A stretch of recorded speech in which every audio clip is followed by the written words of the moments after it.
ভাইরা আমার,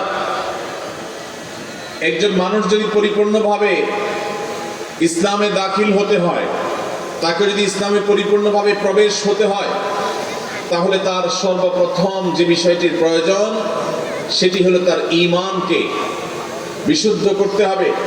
শিরক, কুফর থেকে তার ঈমানকে পবিত্র করতে হবে। যে ঈমানের সাথে শিরকের সংমিশ্রণ আছে, যে ঈমানের সাথে কুফরের নেফাকের সংমিশ্রণ আছে, যে ঈমানের পাশাপাশি কারোর মধ্যে আল্লাহর কোনো আইন, আল্লাহর কোনো বিধান, আল্লাহর কোনো আদেশ, আল্লাহর কোনো নিষেধ নিয়ে ন্যূনতম কোনো সংশয় সন্দেহ আছে, সেই ঈমান আল্লাহর খাতায় আল্লাহর হিসেবে ঈমান নয়। ঈমান হলো সেটি যেখানে আল্লাহর পরিপূর্ণ দ্বীনকে অন্তঃকরণে পরিপূর্ণভাবে জায়গা দেওয়া হয়, মেনে নেওয়া হয়। আল্লাহ রাব্বুল আলামিন আমাদের সবাইকে সেরকম খাঁটি মুমিন হওয়ার তৌফিক দান করুন। প্রিয় ভাইরা আমার, আমাদের এই প্রিয় মাটির মাতৃভূমিতে, আমাদের প্রিয় স্বদেশে বহু মুসলমান নামধারী পাবেন যারা নিজেদেরকে মুসলমান দাবি করেন, অথচ ঈমান যেভাবে পরিপূর্ণভাবে আল্লাহর প্রতি আনার কথা সেক্ষেত্রে তারা পরিপূর্ণ ঈমান আনেন নাই। হয়তো আল্লাহর প্রতি ঈমানও আনছেন, পাশাপাশি তারা তাদের সার্বিক উন্নতি, অগ্রগতি, বরকত, কল্যাণ এসব কিছুর জন্য কোন মৃত জীবিত মানুষকে তারা সেগুলোর জন্য ক্ষমতাধর, সেগুলোর জন্য পাওয়ার হোল্ড করেন, এরকম মানুষ মনে করেন। তাদের কাছে ধর্ণা দেন, তাদের কাছে যান, তাদের কবরে গিয়ে সন্তান, ব্যবসা বাণিজ্য, উন্নতি, অগ্রগতি, আর্থিক সচ্ছলতা, রাজনৈতিক উন্নতি এগুলো কামনা করেন। বিভিন্ন মাজারে গিয়ে বিভিন্ন মৃত ব্যক্তির কাছে অথবা জীবিত ব্যক্তির কাছে সে আধ্যাত্মিক ক্ষমতা আছে এরকম বিশ্বাস করেন। এই মানুষেরা তারা ঈমান আনয়ন করছেন নিজের অজান্তে, ঈমানের পাশাপাশি তারা শিরকেও লিপ্ত। যদি আমরা ইসলামে পরিপূর্ণভাবে দাখিল হতে হয়, তাহলে সর্বপ্রথম আমাদের যে চ্যালেঞ্জ মোকাবিলা করতে হবে তা হলো ঈমানকে পিওর করতে হবে, খাঁটি করতে হবে সকল প্রকার শিরক থেকে, সকল প্রকার নিফাক থেকে, সকল প্রকার কুফরি থেকে, সকল প্রকার সন্দেহ সংশয় থেকে। আমাদের ঈমানকে যদি আমরা ঊর্ধ্বে তুলতে পারি, তাহলে আমাদের ঈমানদার হিসেবে, মুসলমান হিসেবে খাতায় নামটা প্রথমে উঠবে। আল্লাহ রাব্বুল আলামিন শিরকের অন্ধকারাচ্ছন্ন কুসংস্কার থেকে আমাদের সবাইকে পরিচ্ছন্ন এবং পবিত্র থাকার তৌফিক নসিব করুন। ভাইরা আমার, যদি কোনো মুসলমান মনে করে এই যুগে এই সময় আল্লাহর এই বিধানটা চলে না, এটা অচল, এই যুগে এটা খাটে না, এর চাইতে উত্তম কোন বিধান, এর চাইতে উত্তম কোন আইডিওলজি, এর চাইতে উত্তম কোন জীবন দর্শন পৃথিবীতে আছে, এইরকম বিশ্বাস যদি কেউ করে, তাহলে পৃথিবীর সমস্ত উলামায়ে কেরামের মতে তিনি আর মুসলমান থাকেন না, ইসলাম থেকে তিনি খারিজ হয়ে যান। আমাদের এই সমাজে অনেক মুসলমান আছেন, যেসব মুসলমানরা এখনো মনে করেন যে আল্লাহর বিধিবিধান, কোরআনের আদেশ নিষেধ এই সবগুলো এখন এই সমাজে সচল না, সব চলে না, নাউজুবিল্লাহ। এরকম বিশ্বাস করলে ঈমান থাকবে ভাই? ঈমান থাকবে না। তাহলে পরিপূর্ণভাবে ইসলামে প্রবেশ করতে হলে সর্বপ্রথম হলো নিরঙ্কুশ বিধানদাতা হিসাবে, সকল কল্যাণের একমাত্র মালিক হিসাবে আল্লাহ রাব্বুল আলামিনকে মনে প্রাণে দৃঢ়ভাবে বিশ্বাস করতে হবে। সেই বিশ্বাসে যদি কোনো প্রকার সন্দেহ সংশয় ঢুকে যায়, তাহলে সেটা কখনো ঈমান বলা হবে না।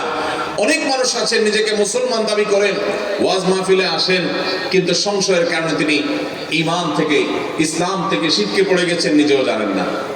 তাহলে ভাইরা আমার, আমাদের ঈমানকে শিরক মিশ্রিত ঈমান করা যাবে না। ঈমানকে পিওর করতে হবে, খাঁটি করতে হবে, খালেস করতে হবে, আল্লাহর জন্য নিরঙ্কুশ করতে হবে। আমরা বিশ্বাস করি আমাদের আল্লাহ রাব্বুল আলামিনের যে গুণবাচক নাম আছে, এই সব নামগুলো আল্লাহ রাব্বুল আলামিনের জন্যই একমাত্র খাস, তার জন্যই সীমাবদ্ধ। আল্লাহ ছাড়া এগুলো এইভাবে অন্য কারোর জন্য আর কখনো ফিট হতে পারে না। নাম্বার 2, শুধুমাত্র আমি আল্লাহর প্রতি বিশ্বাস রাখলাম, আস্থা রাখলাম, আর পরিপূর্ণ ইসলামে প্রবেশ করলাম, তা কখনোই হবে না। ইসলামের যে পঞ্চস্তম্ভ আছে, সেই 5টি স্তম্ভের প্রথমটি হলো শাহাদাতু আল্লাহ ইলাহা ইল্লাল্লাহ ওয়া আন্না মুহাম্মাদুর রাসূলুল্লাহ, আল্লাহ ছাড়া সত্যিকারের কোনো ইবাদতের উপযুক্ত কেউ নাই, আর মুহাম্মদ সাল্লাল্লাহু আলাইহি ওয়াসাল্লাম আল্লাহর রাসূল, এই কথার সাক্ষ্য দেওয়া। এটা ইসলামের একমাত্র খুঁটি না, এটা প্রধান খুঁটি, প্রথম খুঁটি। আর 4টি খুঁটি কথা নবী সাল্লাল্লাহু আলাইহি ওয়াসাল্লাম বলেছেন হাদিসে জিবরীল। এই সব খুঁটিগুলো যদি কেউ মনে প্রাণে ধারণ করেন, তাহলে তিনি মুসলমান হওয়ার পথে আরো এক ধাপ এগিয়ে গেলেন। এজন্য আমাদের ঈমানের পাশাপাশি 5 ওয়াক্ত নামাজ আদায় করতে হবে। বহু মুসলমান আছেন যারা ওয়াজ মাহফিলে আসেন অথচ 5 ওয়াক্ত নামাজ পড়েন না, আছে না নাই? এই মাহফিলেও হয়তোবা এমন কোন ভাই আছেন যে আজকে হয়তো কোনো নামাজ কাজা করেছেন।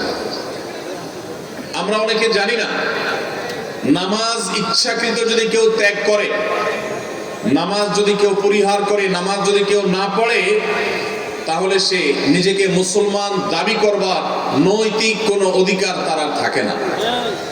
খলিফাতুল মুসলিমিন ওমর আল খাত্তাব রাদিয়াল্লাহু তাআলা আনহু বলেছেন, লা হাজ্জা ফিল ইসলামি লিমান তারাকাস সালাহ, যে ব্যক্তি নামাজ ত্যাগ করে, যে ব্যক্তি নামাজ পড়ে না, ইসলামে তার কোনো হিস্সা, কোনো অংশ, কোনো ভাগ তার থাকতে পারে না। এজন্য ভাইরা, নামাজ না পড়ে নিজেকে মুসলমান দাবি করার মানুষ আমাদের দেশে বহু আছে। অনেকে মনে করেন নামাজ না পড়লে কি হয়েছে, আমার ঈমান আছে। এই কথা হলো অনেকটা মামুর ভাইয়ের আবদারের মতো। নামাজ না পড়লে আবার ঈমান কিভাবে থাকে? আল্লাহ রাব্বুল আলামিন আমাদের সবাইকে পরিপূর্ণভাবে ইসলামে দাখিল হওয়ার তৌফিক দান করুন। যে মুসলমান 5 ওয়াক্ত নামাজ পড়বে, ইসলামে দাখিল হওয়ার পথে অনেক দূর তিনি অগ্রসর হয়ে যাবেন। 5 ওয়াক্ত নামাজ পুরুষরা জামাতের সাথে, মা বোনরা বাসা বাড়িতে সময় হওয়ার পর সুন্দরভাবে ধীরস্থিরতার সাথে, খুশুর সাথে যদি আদায় করেন, তাহলে তিনি খাঁটি মুসলমান। ওই যে আল্লাহ আহ্বান করেছেন, আল্লাহ আদেশ করেছেন, ইয়া আইয়ুহাল্লাযীনা আমানু দুখুলু ফিস সিলমি কাফা, পরিপূর্ণভাবে ইসলামে দাখিল হও। ইসলামে পরিপূর্ণ প্রবেশ হওয়া করার, ইসলামে পরিপূর্ণভাবে দাখিল হওয়ার ক্ষেত্রে তিনি অনেক বড় একটা ধাপ এগিয়ে গেলেন।